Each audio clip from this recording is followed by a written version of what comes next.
Hello Planning Mashers and welcome back to the channel. Today we're setting up December in my brand new bullet journal. Now usually I ask you on Instagram what theme you want to see, but this time I had an amazing idea and I really just wanted to give it a try. So I hope you like a fun theme I chose for this month. And if you're new here, my name is Masha and I'm creating videos on bullet journaling, doodling, creativity, so be sure to subscribe and hit that notification bell so you always know when I release a new video. Okay, let's get planning.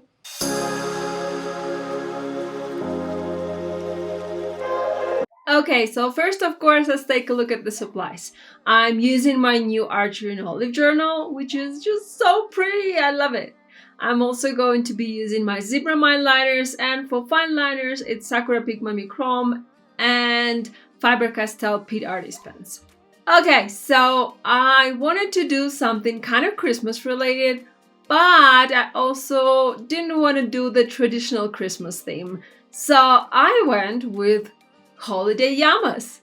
I mean, I love llamas and I live in Bolivia where llamas originally are from. So I thought it kind of would make sense to create a fun llama theme, since I actually wanted to create a llama theme for quite some time. Plus, these cute llamas are so easy to draw and they come out just adorable. I hope you like them just as much as I do. And while I'm finishing up my cover page, just wanted to thank everyone who supports me on Ko-fi. Thank you guys. Every coffee just warms me up so much. And of course, my Patreons who are amazing and I love creating content for you. So thank you so much for supporting me.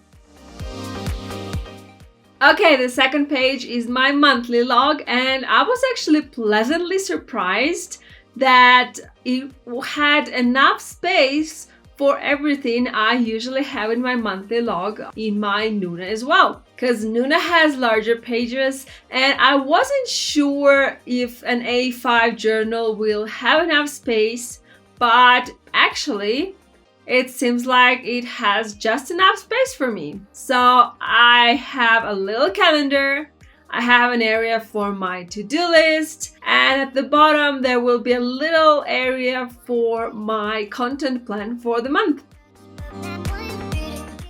Now, I actually know that December is going to be much more busy, and that's why later on you'll see I created a brain dump as well. But I feel like this is enough to mark the most important events, to mark my goals for the month, my content plan.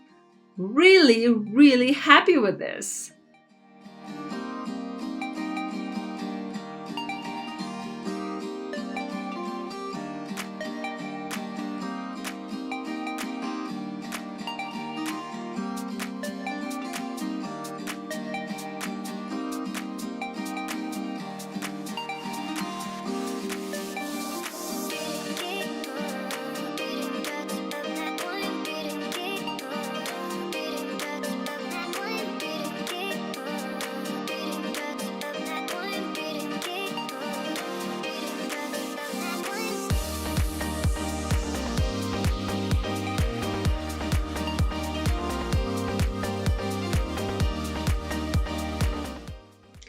I actually started setting up my December just some time after I finished setting up my entire bullet journal, which took forever.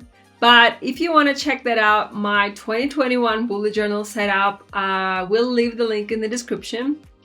But the thing is, because by that time, I already spent more than a day setting up my bullet journal. So when I got to my December setup, I kind of went very simple with the things that I could make simple. Like, for example, all my headers are very basic, and I might look into kind of bringing some more fun and making them a little bit more elaborate later as I go. But honestly, December is such a busy month that I'm kind of happy that I gave myself a break and went for such a simple to draw theme.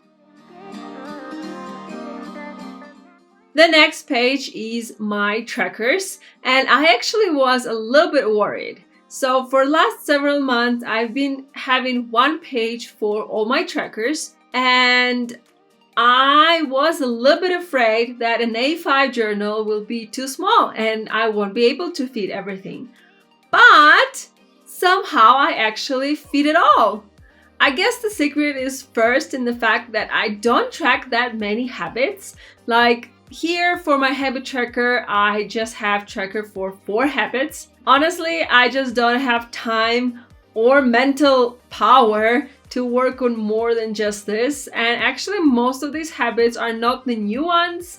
It's just something that I keep track on to kind of see how I'm doing during the month. And for the mood tracker, I went with this fun Christmas lights theme. It's really a very easy way to have Christmas theme tracker without it being too difficult and without it occupying too much space. So I'm actually quite proud of this.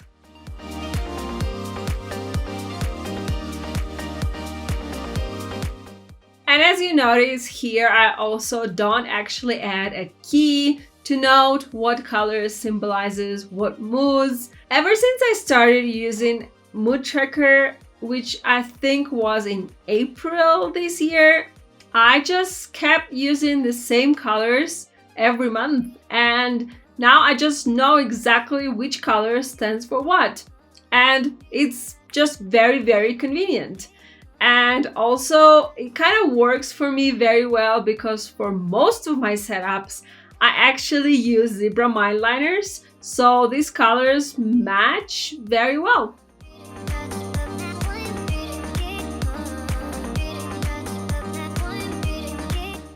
I kind of went a little bit too liney with my habit trackers, if you can say so. Usually, I really don't like creating lines like this. I just don't like using the ruler and it just stresses me out. Because you kind of, when you draw a line and you don't really see where it goes and then it's just stressful for me. But the choice was either to draw all these lines or to write all the numbers. And after creating a future log where I had to put numbers for each day for a whole year, I was ready to just go with the lines. And I'm pretty happy with the way it turned out. It kind of really works well because the tracker itself is shaped just like the calendar days. So it's kind of obvious what day it is and what day of the week. And also my habit tracker is right next to my monthly log, so I can easily just look up a little bit and see the dates. So I think that's working out pretty well.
The next page is, of course, the page I have in all of my bullet journal setups, and that's gratitude log. I'm really not sure how it's gonna work this time with larger dot grid. I might feel sorry eventually for creating such a huge drawing there, but honestly, when I started doing all this, I just did not think about it. I kind of got so used to my Nuna, because Nuna has larger pages and smaller dot grid, so it just has so many more lines. So I kind of just by habit decided to create like a slightly larger doodle there to occupy the empty space I usually have. But now that I'm looking at it, I am questioning my choice, but we shall see. This is the first time since 2018, I think, since my very first trial journal, that I'm using an actual A5 journal for my day-to-day planning.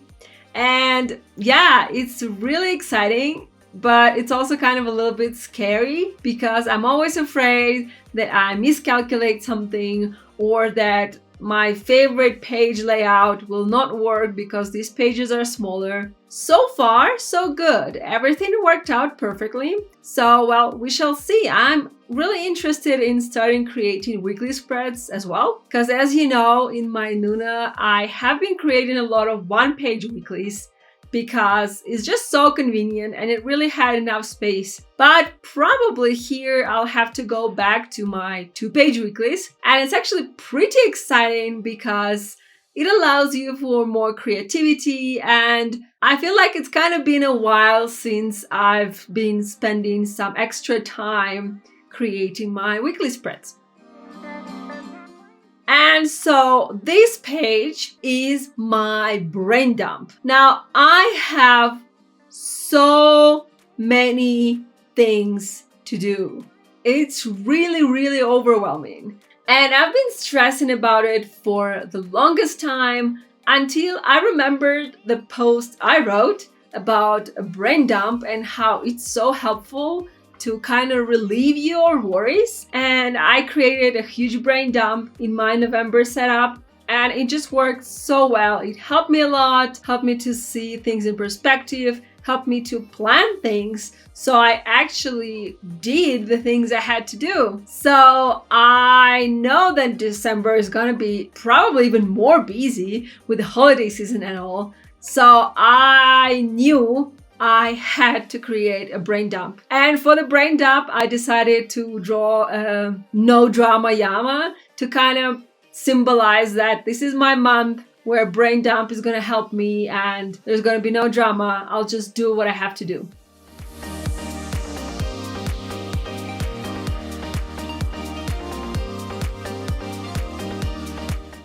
Well, I hope you liked it, and I will see you in the next video.